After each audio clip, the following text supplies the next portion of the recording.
Nesse canal já tem uma playlist sobre LT Spice, mas é uma versão antiga.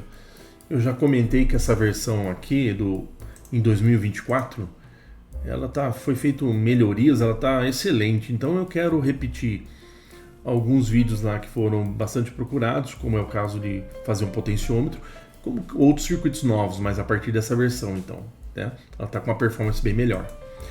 Então, assim, potenciômetro teve uma procura grande, eu quero fazer aqui nessa versão e fazer mais detalhado, né? Porque às vezes não é tão simples, né? Tem uma sequência que temos que seguir aqui. Então vamos criar assim.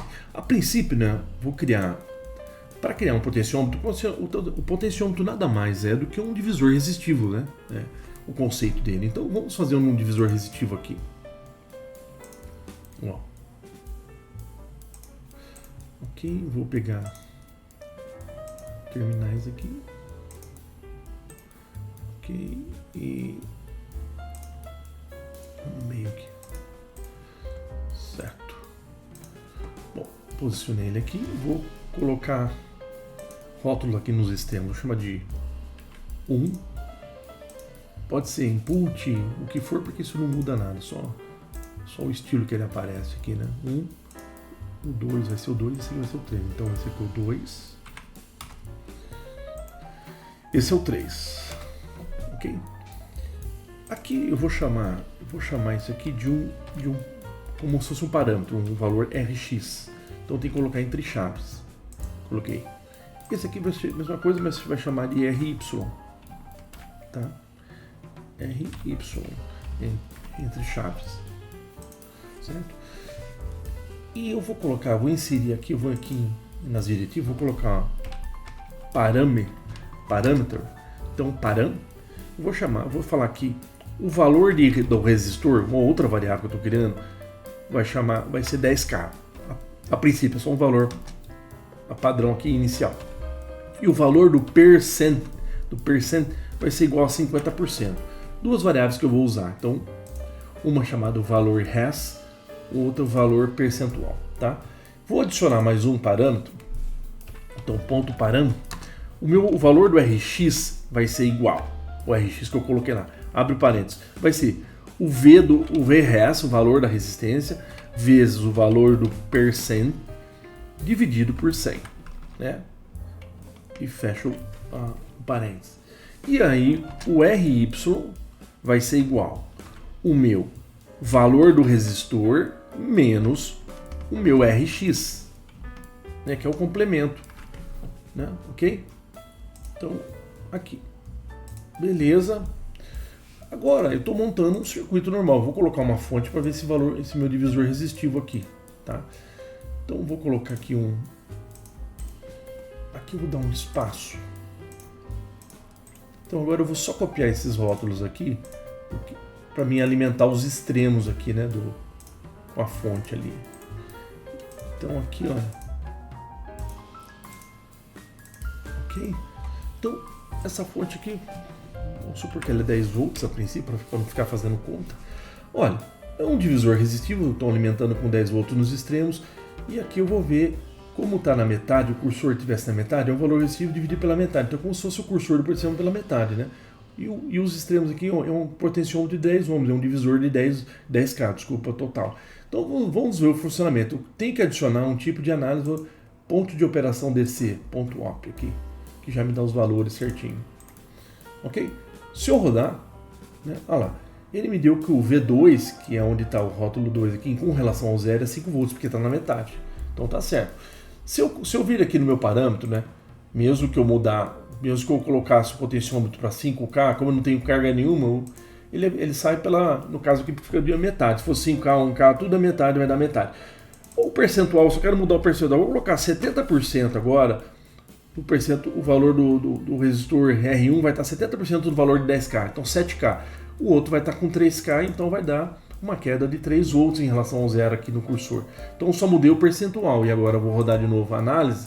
Olha lá, 3 volts, tá? Com relação ao zero. Então está funcionando o meu divisor resistivo, que é como se fosse o conceito de um potenciômetro, como se eu estivesse atuando ali no cursor, né? Girando o cursor, acertando o percentual. Então está funcionando isso. Por que eu fiz isso? Porque eu preciso gerar a partir dessa netlist eu preciso gerar um subcircuito, né? É assim que eu monto um componente novo. Eu preciso do subcircuito e do símbolo. Então eu venho aqui no menu View, eu vou aqui em Netlist, essa é a netlist que ele gerou desse circuito, está funcionando, né? Então eu dou um Ctrl C aqui, ok? Dou um Ctrl C, né? E venho aqui no meu bloco de notas, né? Posso colar aqui. Bom, esse aqui é meu netlist, não é meu subcircuito. Então eu tenho que colocar algumas diretivas padronizadas para eu criar um subcircuito. Então é ponto sub CKT, que é subcircuito. Aí o nome vai chamar pot, vou chamar de pot. Vou ter o terminal 1, ter o terminal 2, ter o terminal 3. E aqui veio coisas a mais, porque aqui é aqui é a minha netlist, mas eu quero criar um subcircuito. Então é um subcircuito, eu dou um NDS o final do subcircuito é um NDS e o nome pot, né? Iniciei com o subcircuito pot, terminei com o end subcircuito pot, NDS. E vou tirar daqui o que não me interessa. Isso aqui são meus tipos de análise que eu estava lá na minha netlist.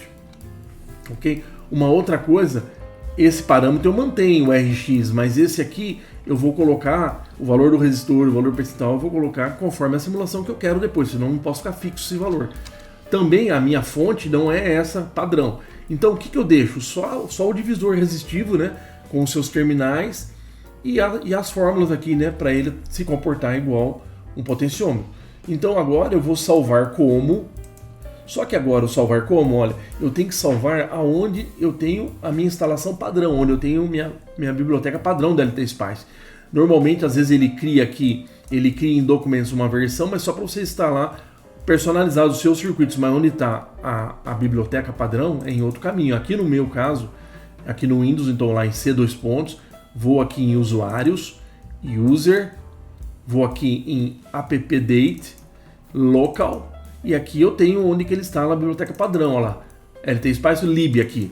Eu estou criando um subcircuito, aqui é onde tem as bibliotecas de componentes padronizados, subcircuitos e símbolos. Então o subcircuito que eu estou criando, eu venho em sub, só que eu não quero salvar como txt, e vou dar um nome .sub para ele, então vai chamar pot.sub, tá?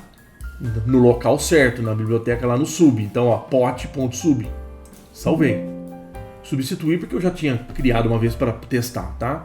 Então, mas no seu, na primeira vez não vai existir ali, tá bem? Então, beleza. Então agora nós criamos o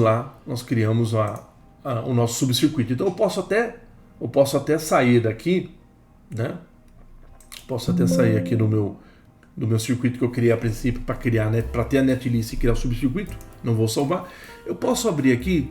Só para finalizar a primeira parte, abrir o meu subcircuito mesmo, né? Então, porque eu já criei ele, acabei de salvar, vou lá no local padrão então, conforme expliquei.